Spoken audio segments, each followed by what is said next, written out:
O protocolo DNS provavelmente é um dos protocolos mais importantes da internet.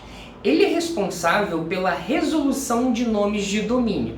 E o que significa isso? A resolução de nomes de domínio, a gente pode fazer uma analogia com a lista de contatos do seu celular.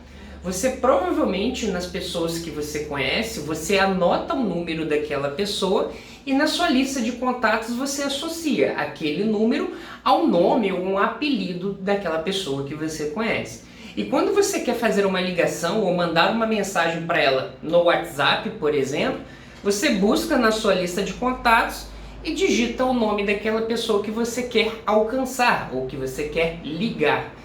O DNS ele trabalha numa forma bastante parecida com isso.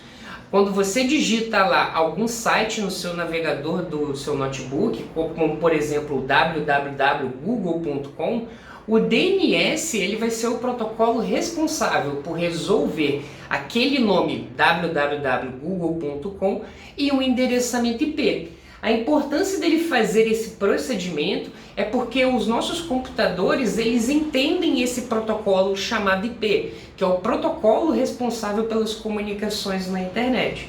Então o DNS, como você pode ver, ele é bastante importante e ele está no nosso dia a dia do uso dos nossos aplicativos, das nossas navegações, do qualquer usuário ou mesmo das empresas que fazem esse trabalho de recursos de TI.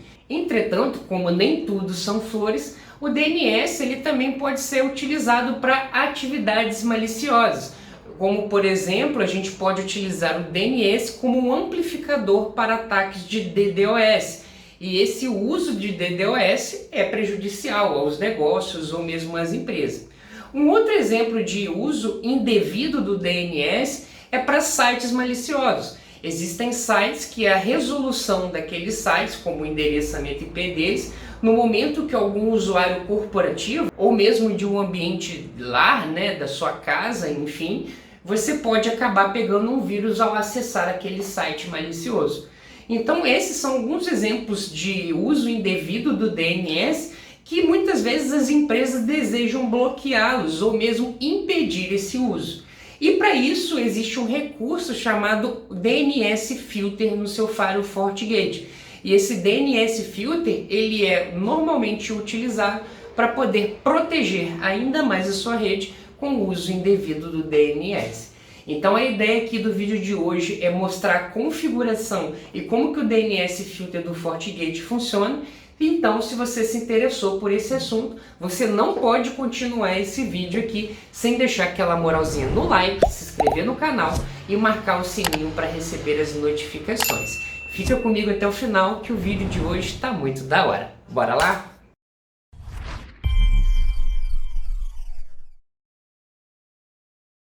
Antes da gente fazer qualquer configuração em cima do DNS Filter do nosso Fire, eu vou apresentar a topologia geral do ambiente que a gente vai trabalhar aqui no vídeo de hoje. Eu tenho um Firewall FortiGate, obviamente, ele está aqui na minha bancada, e no meu ambiente de laboratório eu tenho alguns computadores, alguns usuários conectados dentro dessa rede de laboratório aqui. A ideia do nosso lab é fazer uma configuração do filtro DNS e fazer alguns testes em cima dele. Mas por que normalmente a gente faz essas configurações? Existem alguns sites que dentro do ambiente corporativo você não deseja que aquele site seja acessado por alguns usuários. Ou mesmo alguns sites que eles não correspondem dentro das políticas de compliance ou de segurança da sua corporação. Então a ideia do DNS Filter é fazer o bloqueio do acesso a esses sites, só que ao invés de fazer um filtro web, por exemplo, a gente vai fazer esse bloqueio a nível de protocolo DNS, de modo que no momento da resposta ali da request do DNS, indicando qual é o endereçamento IP daquele determinado site, aquela informação seja comparada ali com o nosso filtro de DNS para verificar se aquele acesso ele é devido ou não dentro do seu ambiente corporativo. A gente está demonstrando aqui, por exemplo, um acesso num site chamado morcegonet.com.br. Esse poderia ser um acesso corporativo devido, mas, por exemplo, um acesso dentro do site do Flamengo eu não ia querer que meus usuários acessassem. Brincadeiras à parte, como que funcionaria desde o usuário ele digitar morcegonet.com.br até ele conseguir o acesso a esse site? Para isso, vamos ver como que é o funcionamento do protocolo DNS. Eu separei aqui para vocês o funcionamento básico dele. Normalmente, quando o usuário digita www.morcegonet, o usuário ali no PC dele ele vai fazer uma DNS Query, que é uma requisição DNS na qual ele pergunta para o servidor DNS configurado ali na máquina: olha, servidor DNS, quem que é morcegonet.com.br? E ele manda essa informação lá para esse servidor que está configurado. Normalmente esse servidor ele é chamado de servidor recursivo e ele poderia ser, por exemplo, um servidor DNS do Google 8.8.8 ou da Cloudflare 1.1.1, enfim, aqueles DNS públicos eles são utilizados como, por exemplo, DNS recursivos. E o DNS recursivo, caso ele já tenha feito essa validação de morcegonet, ele prontamente responderia para o meu usuário qual que é o endereçamento IP associado a morcegonet.com.br. Mas o que ele vai fazer caso ele não tenha essa informação? Ele vai mandar uma request lá para o servidor DNS root, que é o servidor DNS raiz, perguntando: olha, servidor DNS raiz, qual é o endereçamento IP associado a morcego.com? Ele vai responder assim para a gente no servidor recursivo: olha, servidor recursivo, eu não conheço o endereço IP associado a morcegonet.com. Entretanto, eu conheço o autoritativo do .com, que é, por exemplo, os servidores chamados de GTLDs, Generic Top Levels Domains. E aí, então, nosso servidor recursivo vai lá no GTLD do .com e pergunta: olha, autoritativo do .com, qual que é o IP do morcegonet.com? Ele vai responder prontamente aqui para o nosso recursivo: olha, camarada, eu não sei te falar, mas eu conheço o autoritativo do morcegonet.com. Pergunta ele para a gente ver. Aí sim a gente vai lá no morcegonet.com, que é um servidor DNS configurável. Ele não é um servidor web, ele é um outro servidor autoritativo desse morcegonet, e vai responder: olha, morcegonet.com ele é correspondente ao endereçamento IP 100.64.0.200, e vai mandar essa informação lá para o recursivo, que vai devolver aqui para o nosso usuário o endereçamento IP de 100.64.0.1 associado a morcegonet. Somente a partir de todo esse processo do DNS, de perguntar para o raiz, para o GTLD, para o autoritativo e receber esse endereçamento IP, que aí sim o nosso usuário vai entrar lá a request do morcegonet.com via web server. E aí vai aparecer a tela para você. E para a gente aplicar um filtro nesse caso, a ideia é que no momento dessa DNS response, que é a resposta DNS àquela requisição do endereçamento IP, o nosso FortiGate ele consiga validar qual que é o filtro DNS que ele vai permitir ou bloquear ali naquela request. E para isso, nossos firewalls FortiGate ele normalmente utilizam os serviços da FortiGuard. A gente pode utilizar ali esses filtros DNS com base em que chamamos de categorias. Então, assim como o web server tem categorias de determinar aquele site, qual categoria ele pertence, o DNS filter ele permanece nesse mesmo sentido. Ele tem ali um banco de categorias e isso também exige a licença de web filter da FortiGuard para que ele possa fazer essas validações a nível de DNS. Outro serviço bem legal que ele tem também é o do CIC Database. O CIC vem de Command and Control Database, que são uma rede de botnets, endereços e DNS conhecidos por serem utilizados por redes de botnet, e esse banco de dados também vai ser importado para dentro ali do seu firewall, de modo que caso ele receba uma resposta DNS que contenha dentro desse banco de dados, ele já faça o drop para nós. Outra forma de você fazer bloqueios com base em nomes de domínios é por meio de bancos de dados externos. Aqui entra ali os thread feeds ou bancos de listas que você já tenha configurado internamente dentro da sua empresa. E por fim, a gente vai fazer ali a validação do nosso DNS, como eu falei, na resposta do nossa request. Se a gente fazer uma comparação do DNS com o WebFilter, você vai ver que o DNS Filter ele tem precedência em cima do WebFilter do FortiGate. Até porque se você pensar a nível lógico, todo esse processo que ocorre aqui, que precede o usuário receber o IP e acessar o web server, você vê que ele ocorre antes do WebFilter acontecer. Porque o WebFilter ele funciona da seguinte forma. A gente estabelece ali a seção TCP e após estabelecer a seção TCP, a gente tem a nível de HTTP a request de GET, que é um método HTTP, indicando, ó, olha servidor web, me manda sua página. E somente nesse momento de GET aqui que o WebFilter vai começar a operar. Já quando a gente fala do DNS, olha só aonde ocorre o DNS. O DNS ele precede a nossa requisição TCP. A DNS Carry é perguntando quem é morcegonet.com e a DNS Response é indicando, olha só, morcegonet.com é esse endereço IP. É justamente nesse momento aqui, ó, da response que o nosso DNS Filter vai operar. Bom, agora que a gente entende a teoria do DNS Filter, bora ver esse camarada aqui na prática para vocês. Vamos lá abrir o nosso Firewall. Nosso Firewall está aberto aqui e a gente vai configurar o nosso DNS Filter. Eu já preparei um DNS Filter aqui até para a gente não gastar muito tempo nele. E você pode ver já de cara alguns parâmetros que a gente pode utilizar e que mencionamos ali na explicação teórica. A gente tem o botnet CIC, que é Command and Control. Se a gente dá uma olhada aqui, a gente tem quase 80 mil domínios ou 80 mil URLs que são associados à rede de botnet. Essa configuração aqui de botnet, normalmente eles são utilizados em ataques de DDoS. E você pode ver também que tem vários .com.br aí, também associados às redes de botnet. Então, ao habilitar esse recurso, você vai fazer ali o redirecionamento a nível de bloqueio, de modo que na resposta DNS, caso aquela resposta esteja dentro dessa lista aqui, a gente vai bloquear, ou melhor, redirecionar aquela comunicação, evitando que ela prossiga.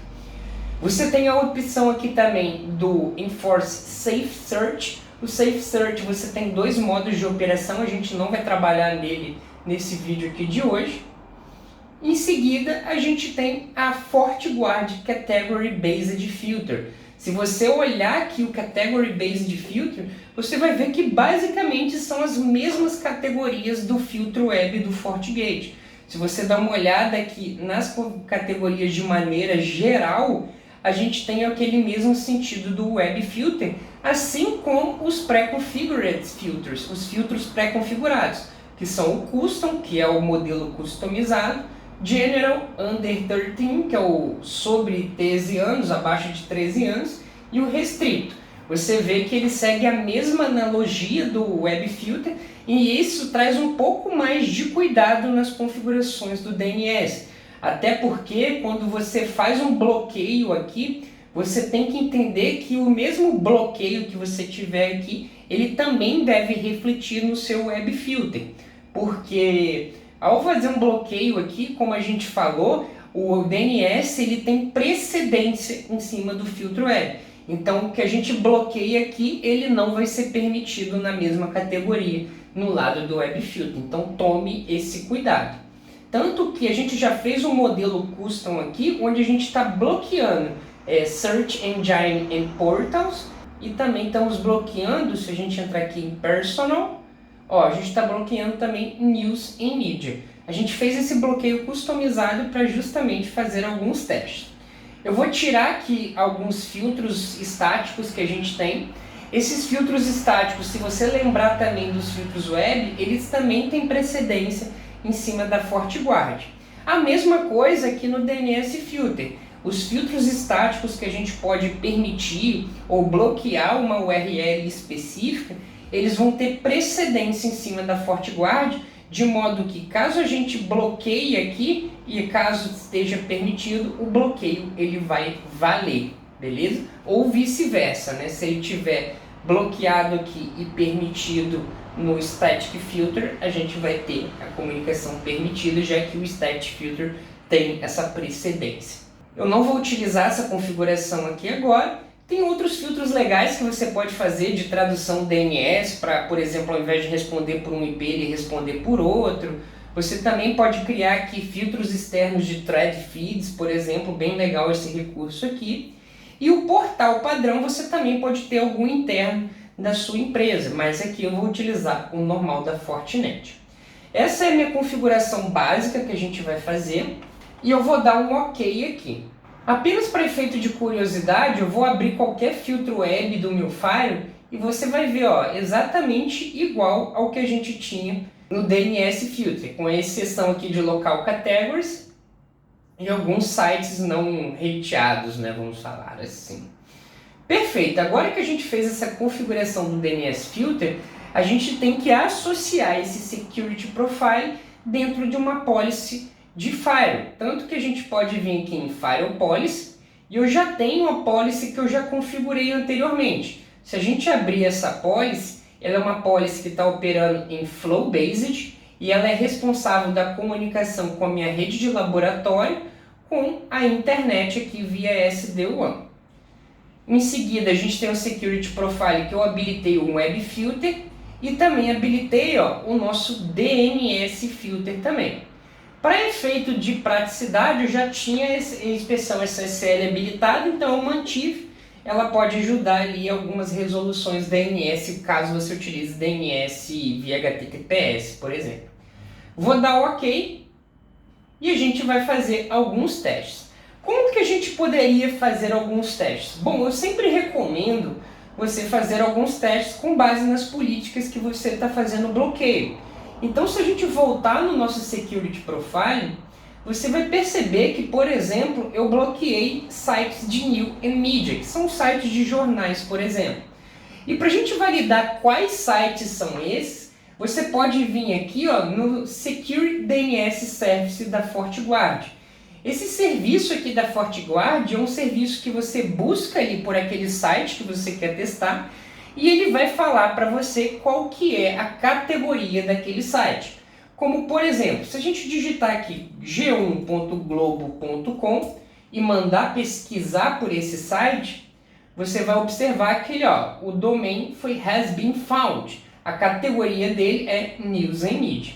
Então, caso eu faça algum teste aqui no nosso laboratório com destino ao site do G1, provavelmente a gente vai receber algum bloqueio ali por meio do nosso DNS Filter, já que por meio desse DNS Filter ele está indicando para a gente que a categoria está bloqueada.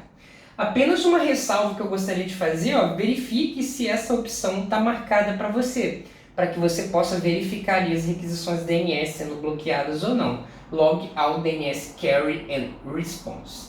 Eu vou dar um OK aqui para a gente. Caso você não queira misturar as coisas, você pode tirar aqui também o seu Web Filter, para ter certeza que você está operando com o seu DNS Filter. Vou dar um OK novamente, beleza? E vamos fazer o nosso teste. Nosso teste é basicamente entrar aqui num PC que está atrás do nosso Fire. Esse PC está com endereçamento IP 198.168.0.100, perfeito? Eu vou fazer um flush DNS aqui para você ver que a gente está com cache limpo. E também vou abrir um site privado para a gente fazer uns testes aqui do nosso DNS Filter. Vou começar aqui pelo site da Globo.com e vamos ver o resultado que a gente vai ter. Aqui no resultado ele já fala que a gente já tomou um drop aqui no G1.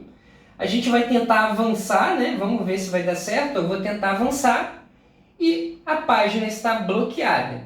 Ele fala aqui pra gente que a gente tentou acessar uma página web que pertence a uma categoria que é bloqueada. Se a gente dá uma olhada no nosso FortiGate, bora abrir ele aqui novamente para ver ele. Estou no meu Fire, vamos abrir aqui o Log in Report, Security Events, Logs, DNS Carry, Memória. Vamos ver o que a gente tem. Vamos ver, eu fiz aqui um acesso no site do G1 agora há pouco. Você pode ver que eu fiz primeiro uma DNS Carry com a origem 98.18.0.100. O pacote passou aqui, ele foi identificado pelo meu Security Profile. Entretanto, somente quando eu tive a DNS Response, você vai ver que eu tive uma opção chamada Redirect. Ele fez um redirecionamento, como a gente viu, aquele redirecionamento para a página web. E se a gente olhar aqui, ele traz até uma mensagem para a gente, falando que aquele domínio ele pertence a uma categoria que ela é bloqueada por meio da nossa policy. E a gente confirma assim que nosso DNS Filter está operando normalmente. A gente observou que ele tentou acessar um site que está categorizado como News and Media. News and Media ele pertence a uma categoria que é para ser redirecionada e bloqueada. A gente validou isso também aqui no Security DNS Service. E quando a gente testa esse acesso, tomamos drops imediatamente. Podemos fazer outros testes aqui no nosso computador.